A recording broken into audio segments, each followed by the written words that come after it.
ఉషోదయం ప్రేమించు కాపరి ఉషా కిరణాలు ఉదయకాలపు వాక్య ధ్యానమునకు మిమ్మల్ని ఆహ్వానిస్తున్నాం. ప్రార్థన. మా స్తుతులకు ఆధారభూతుడు అయిన గొప్ప దేవ, ఈ ఉదయకాల సమయానికై వందనములు స్తోత్రములు చెల్లించుకుంటున్నాం. మమ్మల్ని ప్రేమించి మరి యొక్క దినమును నీ కృప చేత అనుగ్రహించిన విధానాన్ని బట్టి స్తోత్రములు చెల్లించుకుంటున్నాం. తండ్రి, ఈ దినమెల్లా నీ కృప చేత నడిపించండి. నీ వాక్యము చేత బలపరచుమని వేడుకుంటాం. వినగలిగిన చెవిని నీ వాక్యమును గ్రహించుకొని దాని ప్రకారం నడుచుకుండే కృపను అనుగ్రహించి ఆశీర్వదించమని యేసు పరిశుద్ధ నామమున అడిగి వేడుకుంటున్నాను పరమ తండ్రి, ఆమేన్. ఈ ఉదయకాలపు వాక్య భాగము కీర్తనల గ్రంథము 46వ కీర్తన మొదటి 2 వచనములను చదువుకుందాం. దేవుడు మనకు ఆశ్రయమును దుర్గమునై ఉన్నాడు. ఆపత్కాలములో ఆయన నమ్ముకొనదగిన సహాయకుడు. కావున భూమి మార్పు నొందినను, నడి సముద్రములలో పర్వతములు మునిగినను.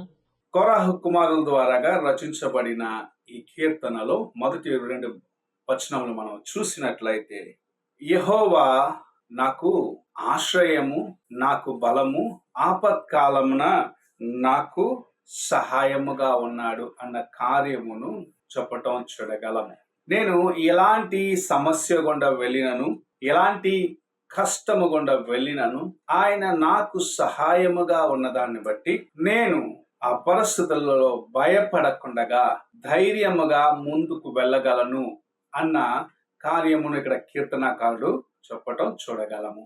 ఈ ఉదయకాలమున మనకు యెహోవా ఆశ్రయముగాను ఆయన బలముగాను ఉన్నట్లయితే నిజముగా నీకు ముందు వచ్చే శోధనలు, అపవాది తీసుకొచ్చే బండలాంటి శోధనలను జయించేదానికి, వాటిని దాటి ముందుకు వెళ్ళేదానికి ప్రభు తన కృపను అనుగ్రహిస్తాడు. మనము అనేక సార్లు ఒక శోధన వచ్చినప్పుడు, కుటుంబంలో ఒక కష్టం వచ్చినప్పుడు, ఒక సమస్య వచ్చినప్పుడు దీన్ని ఎలాగ జయించాలి అన్న కలవరముతో దేవుని వైపు చూసేదానికి ప్రాముఖ్యతనివ్వకుండా లోకము వైపు చూసేవారిగా అనేక సార్లు ఉంటున్నాం. ఎందుకంటే మానవ స్వభావము మనల్ని అలాగూ ప్రేరేపిస్తుంటుంది. అయితే ఎవరైతే దేవుణ్ణి ఆశ్రయముగాను బలముగాను కలిగి ఉన్నారో ఆపత్కాలములో ఆయన వారికి సహాయముగా ఉండి నడిపిస్తాడు అన్న కార్యమును ఇక్కడ కీర్తనాకారుడు మనకు జ్ఞాపకం చేస్తూ ఉన్నాడు. ఎవరైతే దేవుని యందు ఆ నిరీక్షణ కలిగి ఉంటారు, అనగా దేవుని యందు ఆయన నాకు బలముగా ఉన్నాడు, నాకు ఆశ్రయముగా ఉన్నాడని నమ్మిక కలిగి ఆయన వైపు చూస్తుంటారు, ఎటువంటి పరిస్థితిలో కలవరము చెందరు. కొండలు తత్తరిల్లినను సరే, సముద్ర అగాధములు ముంచివేసే స్థితి వారికి వచ్చినను సరే, ఎలాంటి పరిస్థితి వచ్చినను సరే ధైర్యముగా నిలబడగలిగిన శక్తిని, సమస్యను, పోరాటమును, శోధనను దాటి దేవుని యొక్క సహాయముతో ముందుకు వెళ్ళగలిగిన కృపను ప్రభు అనుగ్రహిస్తున్నాడు. ఈ ఉదయకాల సమయమున అలాంటి విశ్వాసమును, అలాంటి బలమును కలిగిన వారిగా నీవును నేను ఉండాలని ప్రభు ఆశిస్తున్నాడు. యోసేపు జీవితములో ఇది మనము చూస్తున్నాం. ఆయన చుట్టూ ఎన్నో శోధనలు ఉన్నాయి. ఎంతగానో ఆయన శోధించబడుచు ఉన్నాడు.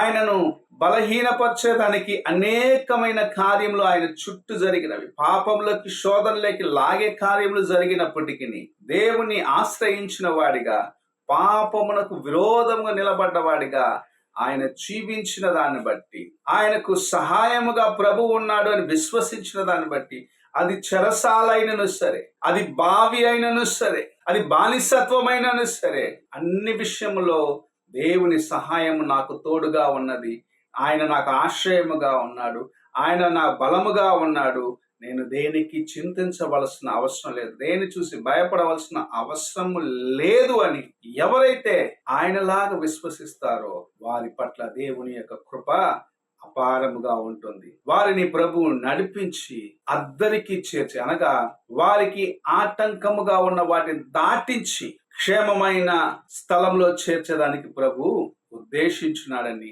విశ్వసించే కార్యము ప్రభు చేస్తారు. ఈ ఉదయ కాలమున దేవుని యందు ఆ నమ్మిక కలిగి ఉన్నావా? కోరహు కుమారుడు చెప్పిన రీతిగా ఆయన నాకు ఆశ్రయము, ఆయన నాకు బలము, ఏ విషయంలో నేను కలవరము చెందనని ధైర్యముగా ఉన్నావా?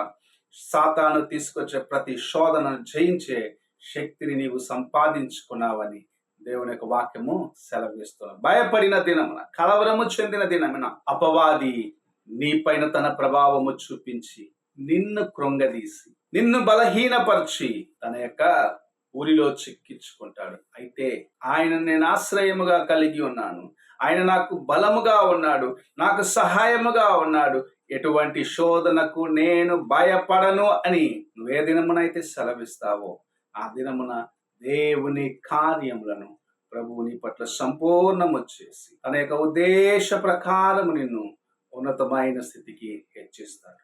ప్రార్థన చేసుకున్నాం.